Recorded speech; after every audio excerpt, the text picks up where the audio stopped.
नमस्कार. जागतिक महिला दिनाच्या निमित्तानं महाराष्ट्रातील आणि देशभरातील सर्व महिलांना माझ्या हार्दिक शुभेच्छा. महिला ही केवळ समाजाची शक्ती नाही, तर ती समाजाची आधारस्तंभ आहे. तिच्या धैर्यानं, संयमानं, प्रेमानं आणि अथक परिश्रमानं प्रत्येक घर, प्रत्येक गाव आणि संपूर्ण राष्ट्र उभं राहतं. आजच्या या विशेष दिवशी मी सर्व महिलांचं अभिनंदन करते, ज्या रोजच्या जीवनामध्ये अनेक आव्हानांना तोंड देत स्वतःला सक्षम करतात आणि इतरांनाही प्रेरणा देतात. स्वराज्य जननी जिजाऊ माँसाहेब, राजमाता अहिल्यादेवी होळकर, क्रांतिज्योती सावित्रीबाई फुले यांच्या विचारांचा, कार्याचा समृद्ध वारसा आपल्याला लाभला आहे. त्याच विचारांचा वारसा आपल्याला पुढे घेऊन जायचा आहे. महाराष्ट्राच्या इतिहासामध्ये पहिली महिला उपमुख्यमंत्री म्हणून मला जबाबदारी मिळाली.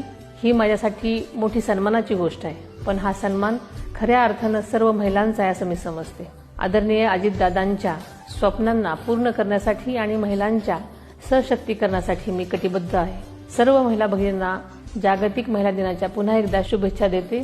जय हिंद, जय महाराष्ट्र.